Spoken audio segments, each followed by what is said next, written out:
TCU fan, I mean, you got to be pretty freaking hyped after what you saw last night. Coming down to the wire, third and 20, and being able to cap off a play like that and score a touchdown and be able to walk off in the Alamo Bowl and beat USC. Man, does that freaking feel good? Especially, since the Big 12, I've said this time and time again, they get not nearly as much national love and recognition as they deserve. It definitely, I'm sure for a lot of Big 12 fans out there, felt very reassuring that hey, we're not only playing in these games, but we're also winning them as well. And if the Alamo Bowl last night isn't a testament to why bowl games are still meaningful and still matter, then I don't know what to tell you.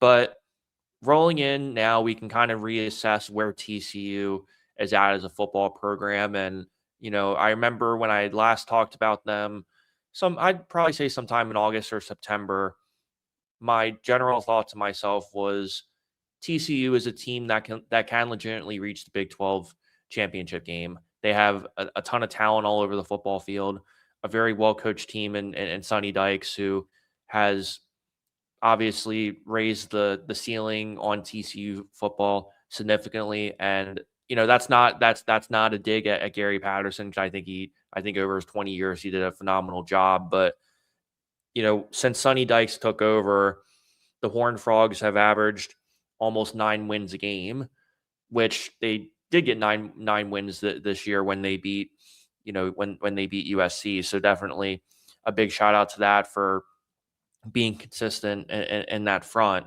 Because when you kind of look at Sonny Dykes, kind of I'll just give you kind of the cliff notes in terms of his success, right?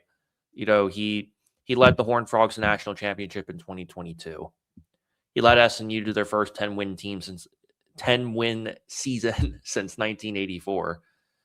And Sonny Dykes also finished 9-3 in his first year at Louisiana Tech back in 2012, which was their first 9-win season since 1997. So that's all for me. This long-winded way of me saying that Sonny Dykes has been a trailblazer anywhere he's went, and he's also been a guy that has been able to show that he's been a guy that can immediately bring success to a football program. And TCU's in a unique spot right now, right? Because they do have a pretty solid donor base, even though they're going to have to pick up the slack significantly, since there are schools like Texas Tech who are ponying up a ton of money. You got SMU who's now raking up donations too, and you also have the Baylors of the world who are starting to creep up on you too. So it's still going to be very difficult in that capacity, because like I said before, aside from the state of Florida, Texas is the number two in terms of how brutally competitive it is to recruit there, but also you just have a way bigger pool as well. I'd say Florida, Texas, California, you can kind of debate in terms of the top three, but I would say those for me would be your top three. But past that, TCU was a pretty fun team to watch this year, and it just kind of felt like a big what if for me this year, right? Because I go back and Steven Johnson, who covers TCU for I think that's the Dallas Chronicle. Big shout out to him. Check out his work if you haven't already. But he kind of brings up this isn't my original idea. This is his kind of original idea. But one of the big conversations was just in terms of how what would have happened if, for example, if they would have saved that 17-point lead versus Arizona State, or the fourth quarter collapse versus Iowa State, where there was it was a 4-game losing streak. I mean, those are kind of the conversations that ultimately are going to end up coming back to bite TCU, because it's not like they're not winning games. It's not like they're not competing. It's not like they're getting just blown out in every single big game. It's just, how can they get to that conversation where we're talking about TCU as a consistent 10 or 11 win team instead of a consistent 7 to 8 win team? And I think it's going to take a couple different things in this conversation, right? But first and foremost, I think what this year proved is they can legitimately beat ranked teams, right? They defeated Houston when they were ranked this season. They won the Alamo Bowl this season.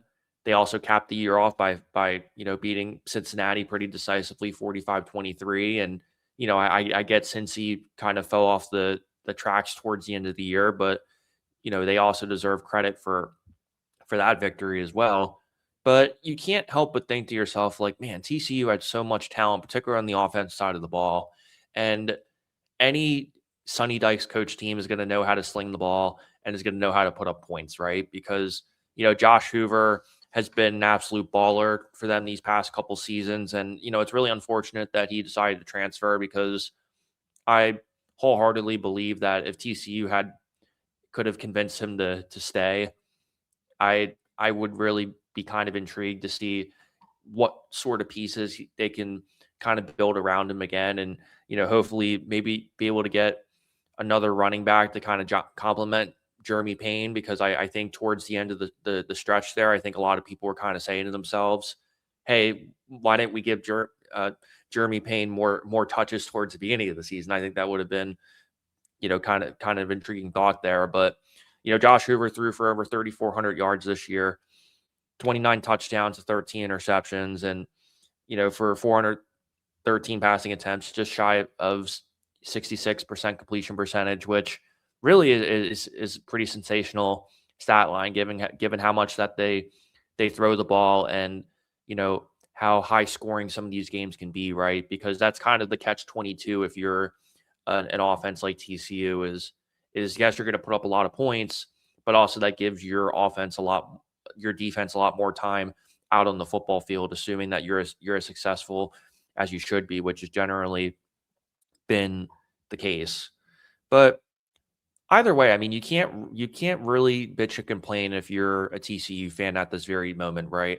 Back-to-back 9-4 seasons. They won the New Mexico Bowl last year. 2023 was kind of a little bit of a downer, since they were 5-7 and lost a bunch of talent after that national championship game in 2022. But here's where they're kind of at right now. I mean, I rattled off Hoover stats. I talked about Eric McAlister, who had over 1,100 yards receiving, some guy who's just been an absolute beast for him this season. And you also have Manjack, obviously another wide receiver who's been really important for them, and Dwyer as well. I'll give a big shout out to him as well. But here's essentially what TCU is going to have to do this season. They are going to have to, once again, heavily rely on the transfer portal, while also trying to build as much depth in state through recruiting as much as possible. And, when you kind of look at TCU's recruiting class right now, it would technically be the lowest class of Sonny Dykes' tenure, which I don't think is necessarily a cause for alarm, because I think they've been relatively consistent, being somewhere in that top 30 to top 40 range, which I don't think is necessarily awful. It's just that if you're TCU, you're really your biggest problem is your entire bread and butter is within the state of Texas. 95% of kids of their class is in state.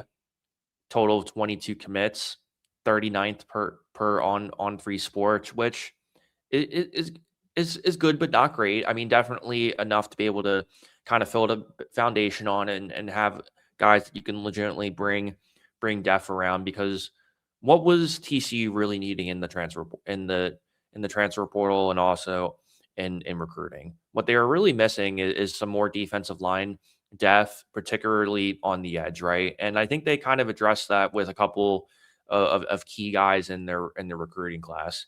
I think Jesse Ford is definitely a big deal. Somebody who committed actually in the beginning of 2025 and stuck it through with this with this coaching staff. So definitely a great job there.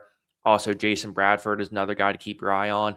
And also Carter Buck is a 3-star kid who's on the edge that I think, if he can get a little bit more seasoning, could be a guy that you kind of talk about in terms of the special teams game, and maybe contributing even a little bit next season.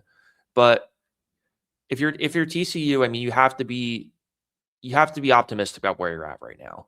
And I kind of said the same thing in terms of the ACC, in terms of how open the Big 12 is. And it still feels that way, right? Even though I think now Texas Tech is kind of the legitimate number one, and then there's teams who are going to be fighting to compete with Texas Tech. But I think what's good for TCU in a sense is they are, but they're not necessarily competing for the same exact kids. 'Cause I think Texas Tech is now going to be a lot more heavy in the transfer portal. So if this TCU staff can keep finding diamonds in the rough and keep finding, you know, three three-star gems who they can kind of continue to develop and coach them up, there's no real reason why TCU can't keep on winning 9 games a year. It's just a matter of, you know, how can they fix the same mistakes that have been kind of plaguing TCU since Sonny Dykes' tenure as head coach? Because it kind of seems like we're at the point now where we're going to be rolling into to year now four, yeah, sorry, year 5 of Sonny Dykes' tenure. We're kind of talking about the same talking points every season in terms of what's plaguing the program and how come they haven't been able to build off that 2022 national championship appearance versus Georgia. But let me know in your comments what you think about this TCU program right now. I think they definitely have the foundation together. I think they're building together some solid recruiting classes, even though this one is a little bit of a down year. But the talent's there, the coaching staff is there. It's just, can they get over that hump and